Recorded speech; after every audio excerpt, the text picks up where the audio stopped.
Hi everyone, welcome back to the third video in our Hollow Knight series. I'm going to load up the concept as well as our,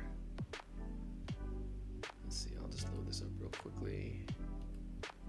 So this is our concept we're working on, and today we're going to add the sword and the cape and then continue to do a little bit of refining throughout the character.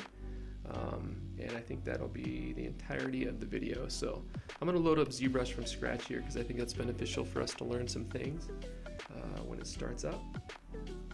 So when it first starts up, it has this project thing that loads up. We can just click hide on this. And now if I were to just left click and drag in the viewport, it does these weird kind of square deals. And the funny thing is there's probably an individual at Pixelogic that is just swearing that it is both a 2D and a 3D software, but we know what it really is, right? We know that it's a 3D software. So this is their attempt to kind of make it a 2D software mixed with a 3D hybrid kind of weird deal. So let's undo what we just did. Control Z, and then what we're gonna do is come over here to the tool drop down and then load our Hollow Knight ZTL. And click and drag. And now if I left click and drag again, this is what happens. This is also part of that weird kind of 2D workflow, and I get it. I mean, you might get some cool results out of this after a while, but we're gonna undo what we just did and then click and drag and then hit T on the keyboard to switch it to edit mode. And now we are rocking in 3D. So just wanted to run that past you so that you're aware. And then also there are two file types you can save out of Zbrush as far as your working projects. You can save a file, project file, and this actually contains more data in the file. So it has like all of your undo history, it has materials, it has any kind of light setups that you've done. I find those to get super easily corrupted because the files get really bloated and things break with these. So for me, the safe way to do this is just to run ZTLs constantly. And yeah, you're gonna have to redo maybe your materials or lighting or what have you, but it's a good trade-off in my opinion. Okay, so we've got this character working, loaded up, and we're gonna start making the sword for now. And so I had a comment on the YouTube video on my last series. They wanted to learn a little bit about Zmodeler, so we're gonna start doing that with the sword. So I'm going to append a cube for now, and then I'm going to click on the cube. I'm going to rename this to sword geo. And if I hold shift and left click this eye, it's going to turn off all the other subtools and just make this our active subtool. Okay, and you'll notice that it's kind of hard to see what faces are front facing. And you can look over here at this head to kind of get an idea of where things are facing. And then in order to snap around to the different views, you just right click, and while you're right clicking and dragging, hold shift, and it'll snap it to these different views for you, these different orthographic views. So right now we're top down, right now we're looking right at the face, and this is the profile. And it's hard to see obviously because this is a cube. But what we're gonna do is we're gonna come to the top view. Make sure that we're out of perspective mode. Let's go to orthographic mode by hitting P on the keyboard, or you can click over here, and we're going to rotate this thing 45 degrees. So holding shift while we're clicking on the outer circle on our transform gizmo, go to 45, you'll see the number down there, and then we're going to unlock this pivot and then reset it by clicking this button right here. And I have to apologize for having the weird artifact on my cursor for the last video. It was something to do with, oh, it looks like it's still happening. Huh, I gotta figure out what's going on there. It's something to do with my screen capture software. You see these weird little, I don't see it on my screen that I'm working on, but I see it over there on the screen capture software. So interesting. I'm gonna relock this and click on this blue square right here and scale that like so.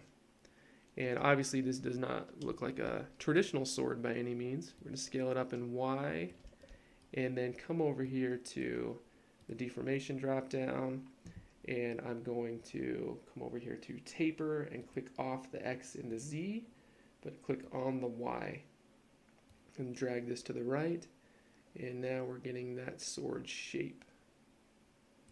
Cool. When it comes to a perfect point, And this is sweet, and we're going to scale this direction because it doesn't need to be that fat.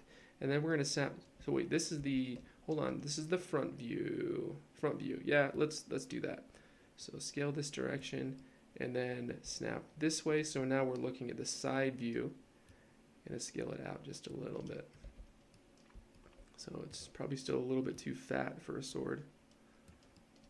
Cool. If we hit Shift F to see our polyframe, we want to add some loops so that this thing will subdivide properly when we subdivide. So in order to do that, come over to your brushes and hit Z on your keyboard and go to Zmodeler. And when you have Zmodeler as the active brush, you start to see the edges and the faces as we highlight as we mouse over these things. So if I mouse over one of the edges, you'll see it turns white. And then if I hold spacebar on my keyboard, you can see all these different operations. Right now we're set to insert single loop. And so when we click and drag on that loop, it adds an actual polygon loop because that's the operation we've decided we want. And so that's going to help our edge to crease when we subdivide. So we're going to come down below, we're going to add another loop right here. And then we want these edges to stay sharp too, so we're going to add loops here as well. And don't worry about the inner ones for now. We want this center one to stay creased too. So we're going to do that. And then continue creasing these guys on these loops, and then right here and right here. Whoop, those are the wrong ones. So we want this one right here and right here. And then this one as well. So now if we hit Control D, what happens? So it maintains its shape. If we didn't add those loops, it would have rounded or beveled the shape too much and it wouldn't have looked right. So I think we're good now as far as that goes. Things are looking good. And then I'm going to make another subtool. I'm going to duplicate this subtool. So now we have two of these. And turn on solo mode. Hit Shift F to turn on my polyframe. I'm going to hit Control Shift to turn on select mode and click and drag right here. Just to select the bottom of this thing. And I want to delete the rest. So let's do delete lower on our subdivision levels. And still, if we hit Control Shift and left click, everything else is still there. So we're going to undo that. And then go to modify topology and go to delete hidden. Okay, so now if we hit Control Shift left click, all of that is gone. So this is the only thing left. But we want this to be perfectly flat, so we're still seeing an edge here, and the secret way to do that is hit Control Shift on your keyboard and then click over here and go to Clip Curve. So now that's your Control Shift tool, okay? So now if we Control Shift left click right here and then drag to the left, it's going to flatten that geo out perfectly for us so that the next operation is going to work great. And you notice when we rotate this way, we can't see it anymore. And that's because we don't have two-sided faces on. So come over here to Display Properties, turn on Double, and now we can see both sides of our faces, okay? So let's come up and turn on our sword. So solo mode is off. We just have the bottom chunk of this now in this subtool to work with. And I'm going to use Zmodeler now on the face. So when you're on a face, all of the edges will be red, and you hold spacebar and go to extrude, and then we want to extract, or we want to give thickness to all the polygons on the screen. Okay, so we're going to click and drag down, and now we have thickness to our, is it the hilt? I'm not sure what this is called, like the guard, right? I'm going to click on the purple one, and also, actually, you know what? Mouse over the purple polygons, hit spacebar, and go to polygroup all instead of polygons, because we want just this polygroup that we just created around this one to extract. So now we're going to extract that part out, okay? And now we want this to crease, so we're going to go over the mouse over the edge, and we're still on poly loops, so it'll work fine.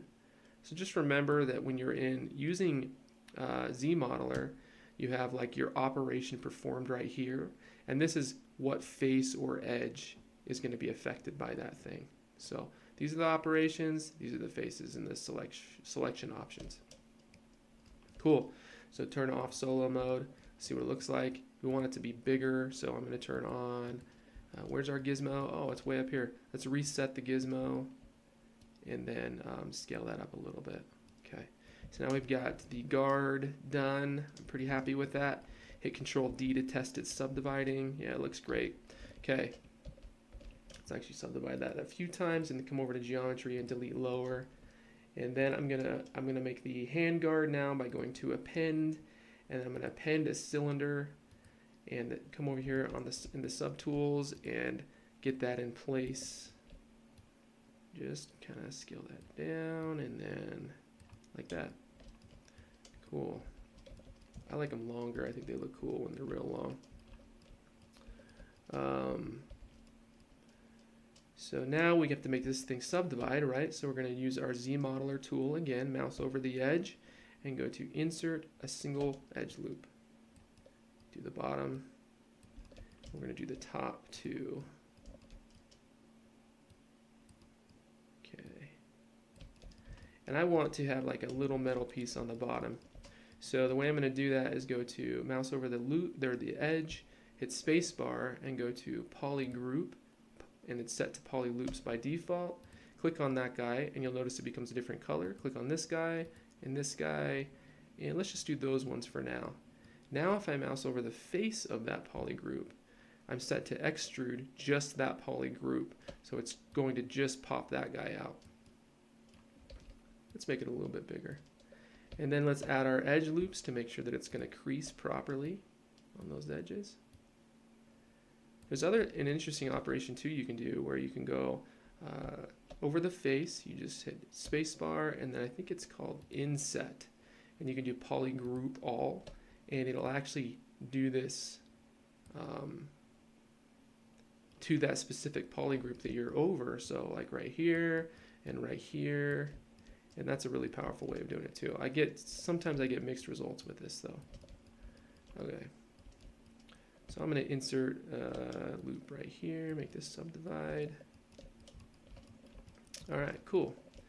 So now the sword is done, and I'm going to merge these guys down. So come over here to the top one.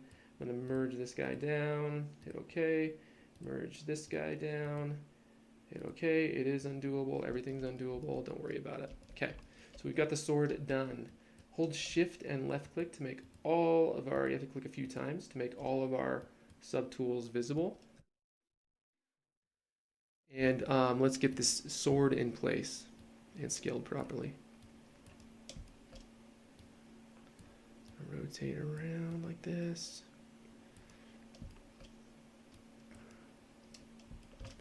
And again, don't forget to snap to the different views by holding Shift as you're rotating. Cool. Yeah, I like that. And then to make it not so sharp, let's do an inflate over the sword too. First of all, to make sure it's going to print properly. So if we come to the deformation drop down and go to inflate, just inflate, like you can even type an integer in here. Oh, that's balloon. We don't want that one. We want inflate. So hit 1. That didn't do it enough, so hit 3, and so you can do it incrementally like that as well. Maybe scale it down just a little bit. I'm going to replace my pivot over where his hand's at, and then scale down. And then, yeah. Cool. And then maybe I'll adjust his hand, turn off symmetry by hitting X, and then I'm going to adjust his hand using my snake hook tool just to kind of like make it look like it's his little nub that is wrapping around that guy.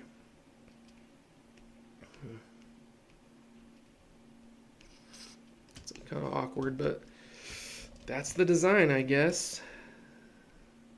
All of the concepts I found has his hands and feet like little nubs. So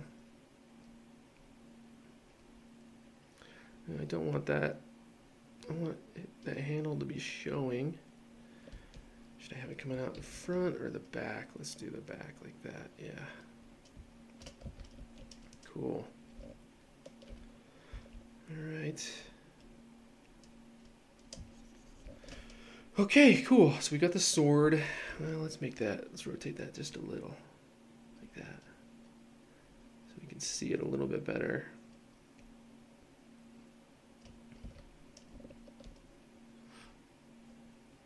This contact point's getting tricky. Okay, awesome. Okay, so there's that, and let's get this sphere out of the way. And what this is for naming, right, of our subtool, so it retains its naming, and it's just clearly in the way and obtrusive. So let's go to deformation, and we'll drop down the size of that just a billion times to get it out of the way. All right, cool. So there is our sword for our character. Gonna hit save. And then next, we're going to draw out our cape using masking on the body. So on the body subtool, we'll come over here and we'll start control with the mask pen active. We're going to start drawing this cape out, or what we feel like it would look like if we were to just paint it on this body. So we got that guy that comes around the front, and a little bit of this guy that comes out like this. Okay.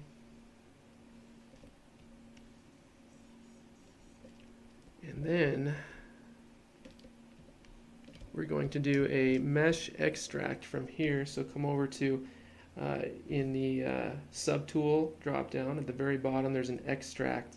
And if you click extract, it loves to make all your subtools visible for whatever reason. But it's also showing you what that extract is going to look like. It's not a permanent thing yet until you hit accept. And then it actually makes a separate subtool of that extraction. And we turn off solo mode so we can actually see what it's looking like. And now we have to definitely do some shaping to make this thing look more like our concept. Okay, so let's start pulling this guy out. And if we hit Shift F, we're starting to see like our polygons are starting to stretch because it's getting real stretched. Let's start with giving it the mass it needs first, and then we'll start to pull out the details. So shift and smoothing things a little, trying to maintain the thickness as much as we can, kind of getting a little squirrely underneath right here. It's like kind of wrapping underneath, which isn't a problem. I mean, it could look kind of cool, I guess. So let's take a look at our concept real quick again. Okay, so we're going up like this now, just a little. Just kind of flipped that cape up with his energy. Okay, so now what I'm going to do is make this a Dynamesh. So go over here to Geometry, drop down, and then Dynamesh, and up this resolution to about 400, and hit Dynamesh on that.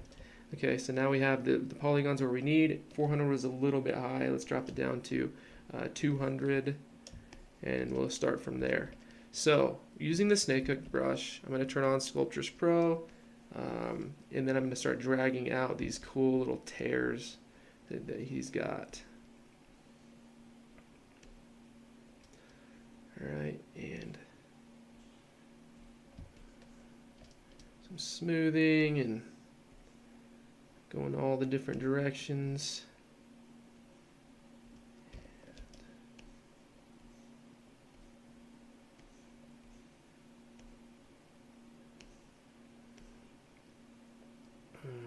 Let's see. Let's go down with this guy.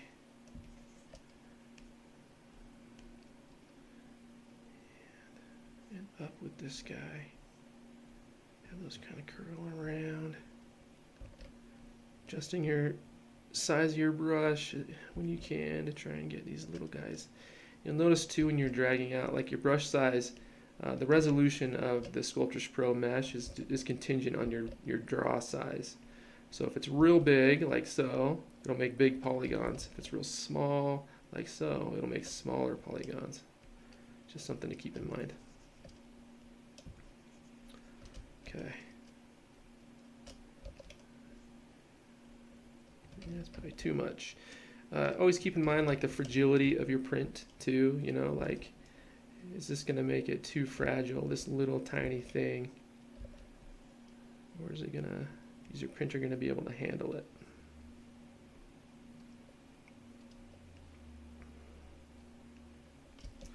Okay, so let's take a look at our concepts, and I think I'm going to turn off Sculptris Pro because I'm going to do kind of a broad proportional adjustment like this. And then Shift F to see what things are looking like outside of. I'm going to re-dynamesh this just for kicks. And then start smoothing to get rid of some of this weird faceting and these weird artifacts. And then I'm going to use the Damien Standard to take it the rest of the way. Maybe mix with some H polish. So Damien Standard brush set to 2 on my keyboard. It's called the Dam Standard in the brushes. And so that's the one I'm on. And I'm going to use a combination of Alt left clicking to pull out the details and then left clicking to push in the details. It might be kind of cool to add some of these wrinkles that bunch up behind the neck, you know, on capes. So something like that, just real subtle.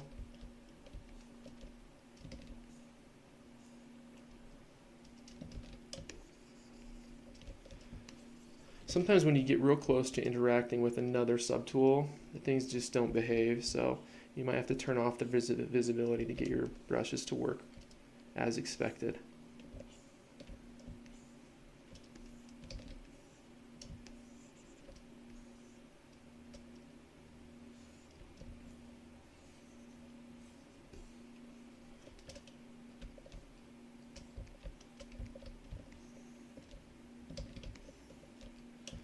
Okay, so we'll come along each one of these little deals and kind of just push and pull using Damien Standard.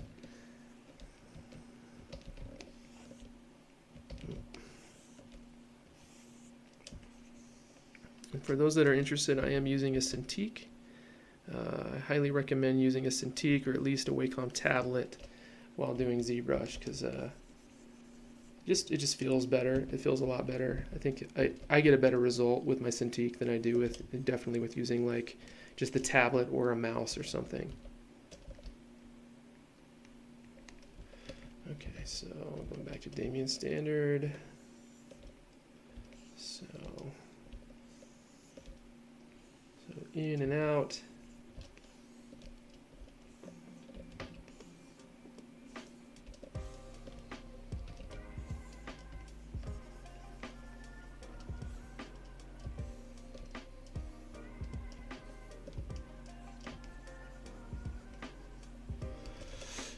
Cool, okay.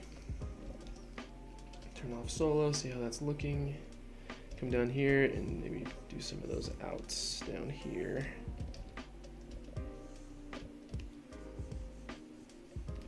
Okay.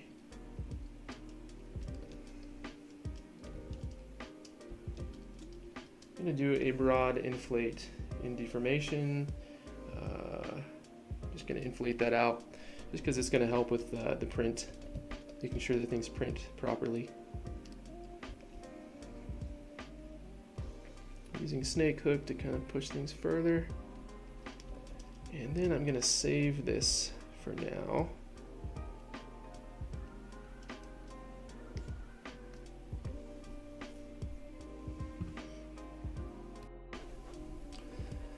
Okay, so I'm gonna continue to refine here using the snake hook. I think I'm gonna pull this cape just up ahead on in front of his shoulders a little bit so we can see that as we're looking at the front.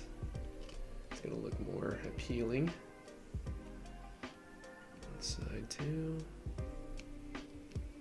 It kind of drapes over his shoulders.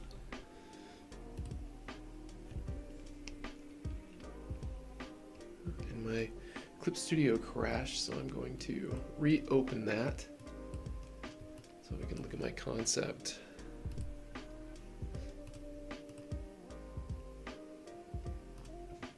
Okay, there we go.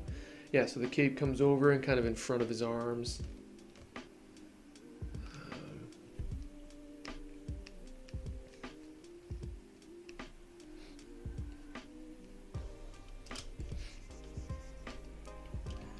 Gonna re-dynamesh a little and add with the Damien Standard. I'm gonna add some details right here. This kind of crease that comes in as if it's kind of been stitched or sewed up here, and then add some wrinkles, turn off Shift F, turn off the polyframe, and again, out and in with the detail. Oops.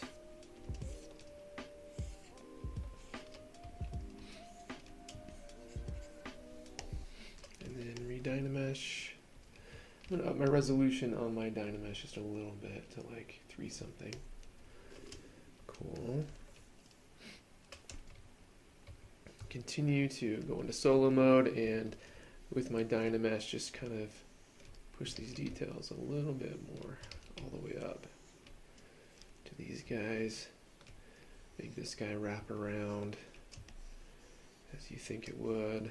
Sculpting cloth is always a little bit tricky. It's just something that takes practice like anything else.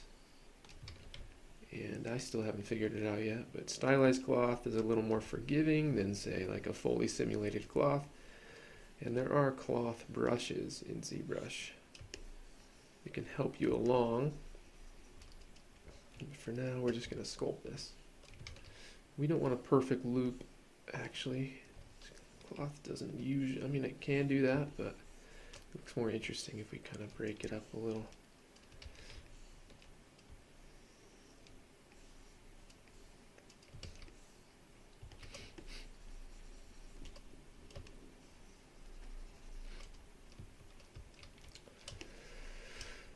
Okay, take this grease all the way around. Maybe up this guy. Bring this guy more to a point.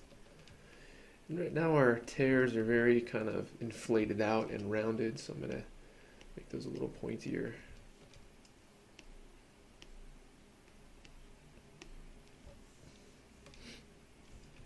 And this one's awkward.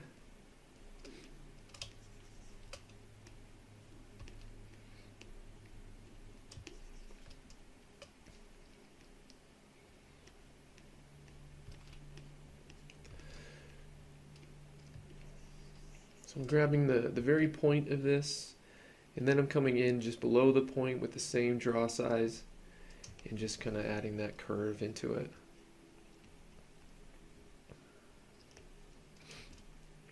There is a cool brush called, if you come to your brushes, called Pinch, and that one does kind of the same thing. It'll just bring these things to a point, and sometimes it's fun to just run a pinch with a large draw size over the model, and it just adds some really interesting looks that you wouldn't have gotten otherwise. So that's a fun brush to use too when you're kind of getting things to, you're exploring a little bit, but you're getting closer to final with your model. Switching back to snake hook. I think I'm going to pull another tear out right here. reDynamesh. And let's see how this is looking outside of solo mode. Yeah, it's looking cool. Let's pull this cape like our concept. We'll pull it forward just a little bit so we can get that to wrap around the front of his arm. And some of that's for durability of the print too. You just, if you want it to hold together a little bit better, it's good to kind of connect parts where you can.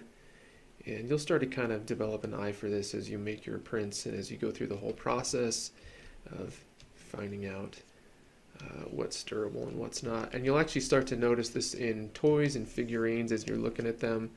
You know, if your kids are playing with their toys, oh, that's why they make it that way, because it's purely for durability. You want to make sure that that part can get all the way through the manufacturing process and the shipping process without breaking. For 3D prints, though, we have more freedom in that regard. We don't need to adhere to those rules as much because we're just trying to make a cool thing. We don't care about what kinds of molds we're going to be making, or if it's going to be an injection mold or, you know, a 2-piece urethane mold. We don't need to worry about any of that stuff. And maybe I'll go through the mold process too at some point in these videos just to walk you through that. So I've added this extra hook coming down and just trying to achieve that look on some of these. Some of them are still a little bit awkward. These guys are just very inflated.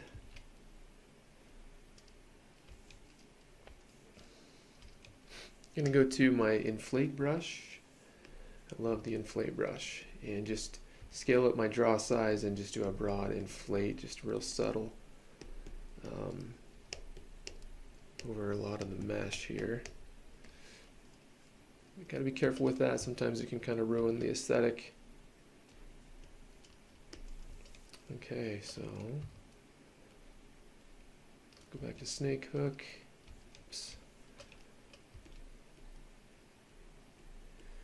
Not sure if I mentioned this too, but if your character gets kind of off frame or over here, you can use your, your traditional navigation to get it back into place, or you can come over here and just click on frame, and it'll frame up that subtool specifically.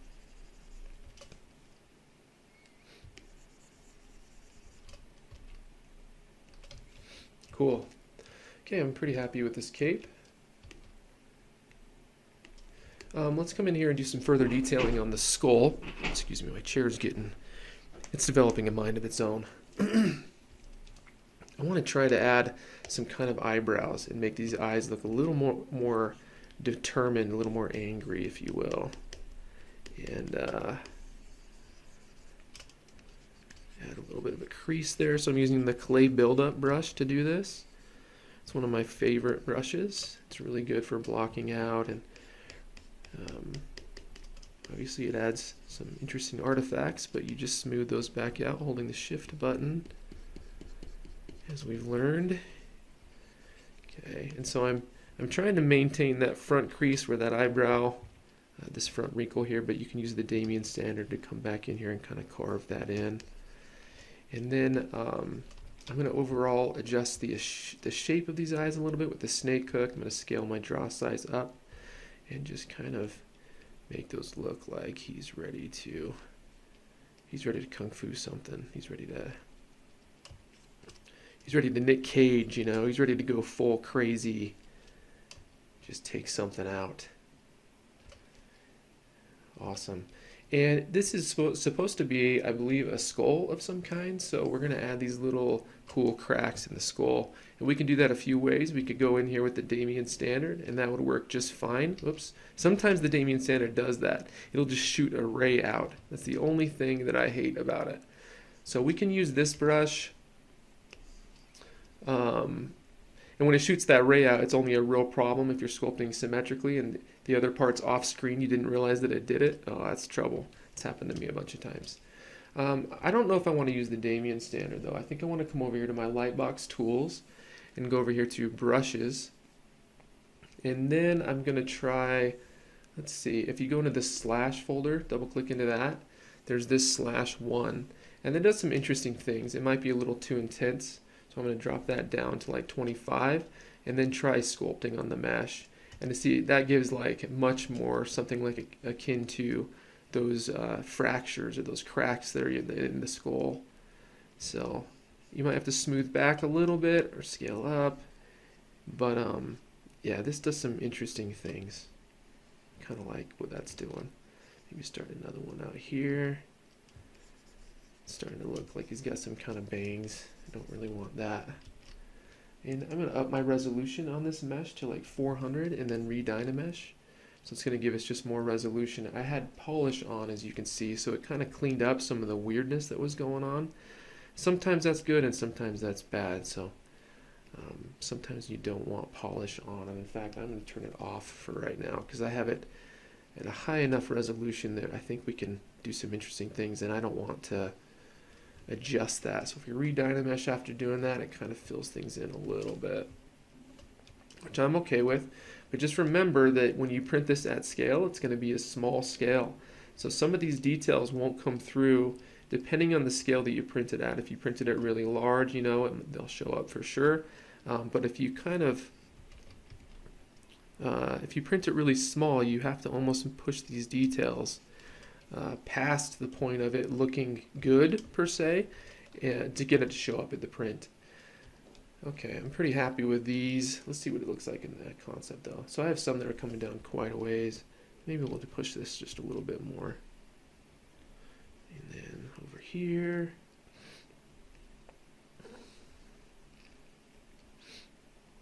And over here.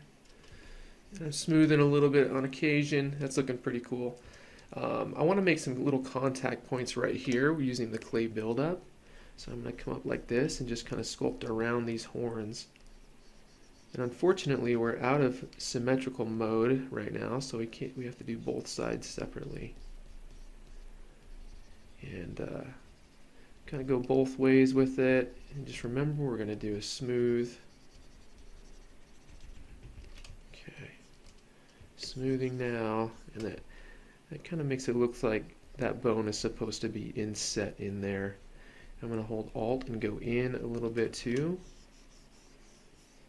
Yeah, that's looking cool. Do the same thing on this side.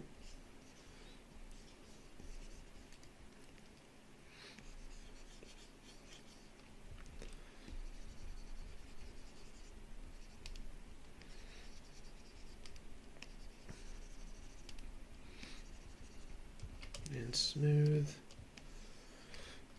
Smoothing. And go in a little bit.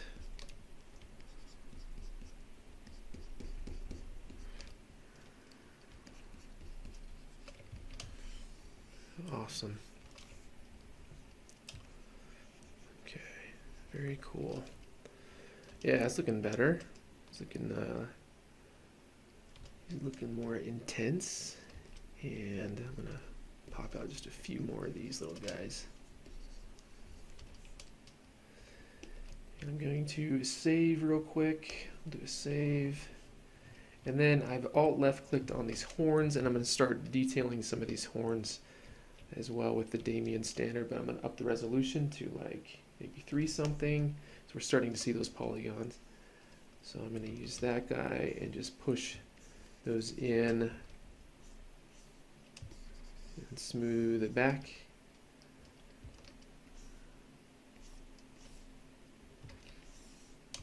And try to follow that direction of the horn a little.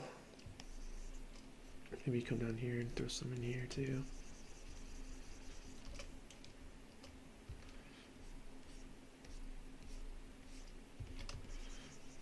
Okay, awesome. Coming around.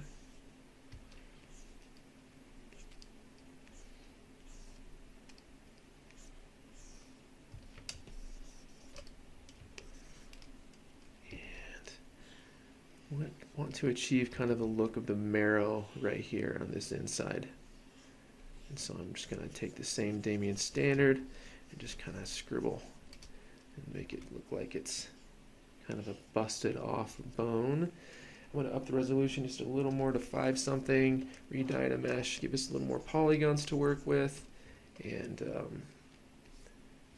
yeah, it's pushing the detail a little bit better for us. So now we do the same over here on this side.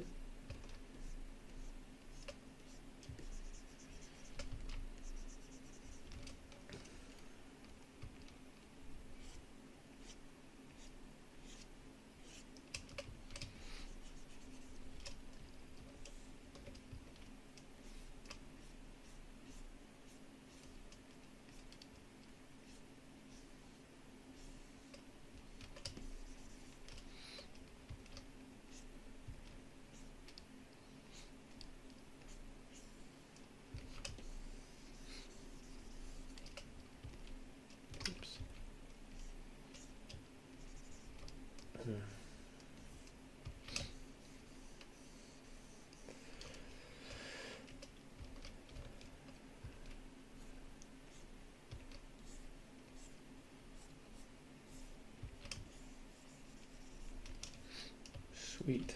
It's looking better. And some of those finer ones over here too. I think I didn't go around the back as much.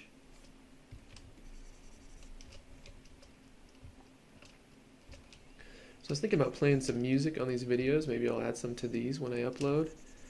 Curious to get your thoughts on if you want some music playing. I'm a man of few words, traditionally speaking, so sometimes it might get a little quiet. I hope you don't get uncomfortable with the silence. You get some nice beats going. Hope your day is going great. It's a crazy world we live in. But we're just making art. Nothing else matters. Nothing else matters right now. We're just making pretty artwork. Cool. All right, I'm getting a little bit obsessed with these horns. I think maybe I'm going to smooth these back just a little. And I'm going to hit save. So let's check it out. Let's do a little bit more work on our base. I'm going to do, I think, a broad inflate. In the deformation drop down, I'm going to come down to inflate and then kind of scale things out just a little bit and then re-dynamesh that guy and kind of see what happens to it. I like that the edges aren't quite as sharp. And then maybe just do a little bit more work on it, I think. Some of it's kind of getting squirrely looking. Using the Damien standard. Just kind of carving things in a little bit better, putting a little more effort into this. You know, what kind of rock is this? Is it rock and kind of mud that have been mixed together, or you know, what is this shenanigans? This is lava rock, probably more like a lava rock. So maybe it does have sharper bits. And smoothing. Switching over to my H polish too to kind of just polish in some of these things, smooth some stuff out. And I think that's looking a little more organic. I like that look a little bit better. Just the inflated kind of deal.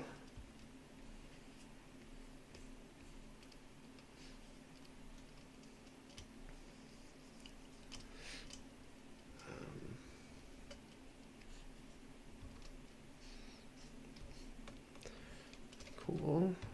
H polish again.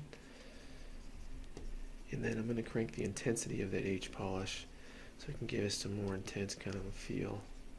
Yeah, that's awesome.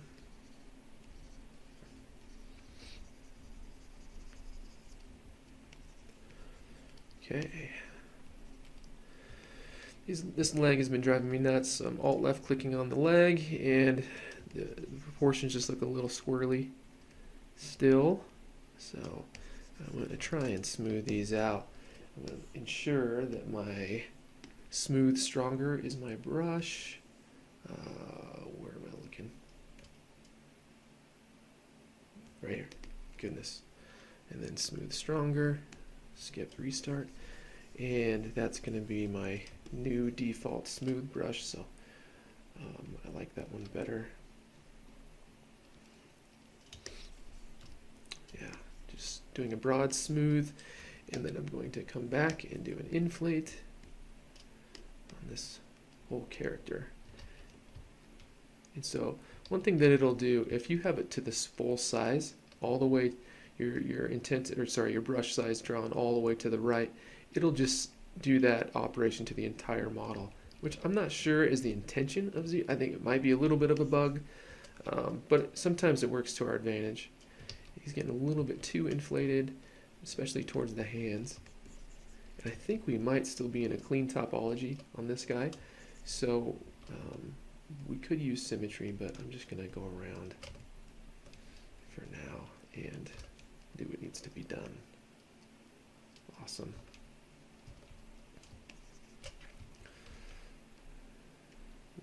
A little bit of tush work.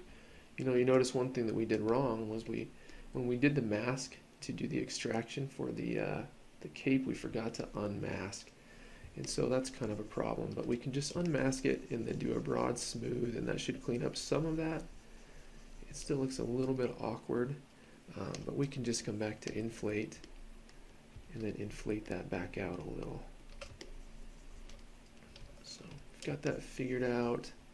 It's got that nice kind of little leg crease there, and I gotta say I'm pretty happy with this design right now as it stands. And if you want to see it in a more dynamic perspective, you can come over here to draw and then change this focal length, or focal distance I should say, to like a 24, and you'll see that it adjusts that focal distance for you. And if you want to see this with shadows, you can come over here and click on this BPR button and just hit render, and it'll add some shadows in there for you. It's kind of fun to just see what that might look like with some shadowing. And I think that's going to be the end for this video. And in the next video, we're going to get this guy, we're going to shell this base so we're not breaking the bank in resin, and maybe do some other shelling of his head and things, and just try to make this character, get this character ready for 3D printing. So we'll scale it, and we'll shell it, and do what we have to do to send it off to our Elegoo Saturn II printer. So I will see you in the next video.